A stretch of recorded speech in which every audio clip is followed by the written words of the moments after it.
Et alors que les juilletistes rentrent de vacances, c'est le moment de faire un premier bilan du côté des professionnels. Et je me tourne justement vers vous, Michael Kilfen. Vous êtes directeur marketing de Sea Blue, spécialisé dans l'hôtellerie en plein air. Vous êtes un expert du tourisme depuis 20 ans. Qu'est-ce qu'on peut retenir de ce mois de juillet ? Alors le mois de juillet cette année a commencé un petit peu plus tard que l'an dernier. Pourquoi déjà ? Parce qu'il y a eu un décalage au niveau des vacances scolaires. Et donc la véritable saison chez les professionnels de tourisme a commencé véritablement le 14 juillet. Il est vrai que le beau temps que nous avons eu au mois de juin et la satisfaction des professionnels de tourisme qui était l'ordre de 74% dans les offices des régions, donc plus 7 points par rapport à l'année dernière, sur la période printanière, nous laissait présager une très belle saison.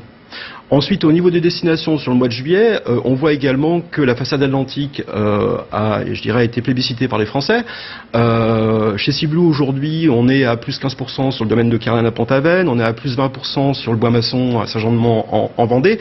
Et je pense que c'est dû aussi au temps exceptionnel qu'on a pu avoir au mois de juin, qui ont fait donner une appétence particulière aux Français sur ces destinations de façade atlantique. Oui. Et alors, est-ce que vous êtes plutôt optimiste pour le mois d'août ? Écoutez, très optimiste. Là, on est pratiquement à 100% de taux d'occupation. Donc, on a 35 000 vacanciers en ce moment dans nos villages qui profitent des animations et de ce concept d'hôtellerie de plein air haut de gamme. Après, au niveau des destinations, traditionnellement, le littoral de la région PACA est toujours plébiscité. Les Français sont à la recherche de soleil. C'est peut-être dû aussi à un mois de juillet qui est quand même, on va dire, un petit peu maussade.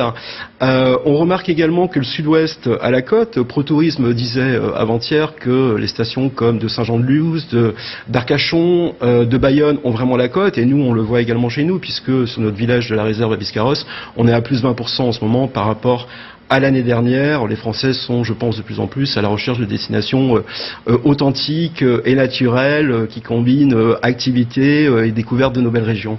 Alors, il y a ceux qui ont réservé leurs vacances et il y en a d'autres, comme moi par exemple, qui n'ai pas encore réservé mes vacances cet été. Si je souhaite trouver un bon plan pour partir pas trop cher, qu'est-ce que vous me conseillez ? Alors, aujourd'hui, sur le mois d'août, il reste encore un petit peu de disponibilité. Chez Sea Blue, aujourd'hui, on a encore de la disponibilité pour une arrivée aujourd'hui, demain, par exemple, sur le village des Pierres-Couchées à Saint-Brévin ou au Bois-d'Ormont, à des tarifs qui sont en dessous de 1 000 € pour un mobil-home tout équipé pour 6 personnes. Par contre, moi, j'ai une préférence pour la dernière semaine d'août, parce que c'est une semaine qui reste très méconnue des Français. D'abord, vous n'avez plus de bouchons, ou beaucoup moins. Vous avez un temps généralement qui est encore estival, une période de vacances scolaires, et il faut quand même voir une chose, c'est que la dernière semaine d'août, traditionnellement, vous pouvez aller trouver des tarifs qui vont jusqu'à moins 50% par rapport à la semaine précédente. Donc, je pense, ce serait vraiment bien d'en profiter. Aujourd'hui, sur notre village des Sables du Midi, dans l'Hérault, on est à 504 € la semaine pour cette dernière semaine d'août, sur un mobil-home suréquipé, dans un camping 4 étoiles, avec toutes les animations et les infrastructures qui vont avec. Autre question, en France, vous me disiez tout à l'heure, on a quelque chose comme 75% de Français qui partent en France quand ils partent en vacances, c'est ça ? Tout à fait. Alors les études montrent aujourd'hui qu'on est entre 65 et 75% des Français qui partent en France. Je pense que c'est une tendance qui est, je dirais, à peu près la même sur ces dernières années. Sur le juillet-août, aujourd'hui, il faut quand même savoir que cette année, il y a 36 millions de Français qui partent en vacances, donc c'est 2,5 millions de plus que l'an dernier. Après, on dit que les Français, au cours de l'année, fractionnent leur séjour, ils partent plus souvent avec leur RTT, moins longtemps. Alors très clairement, il y a ce fractionnement de ces vacances donc tout au long de l'année. Mais aujourd'hui, il faut quand même voir une chose, c'est que sur la période d'août 2016, selon Atout France, il y avait quand même 227 000 nuitées effectuées en France, qui inclut également nos voisins européens, contre 117 000 sur le mois de juillet. Donc ça reste quand même un mois d'août qui est traditionnellement le mois des vacances en famille sur des destinations balnéaires.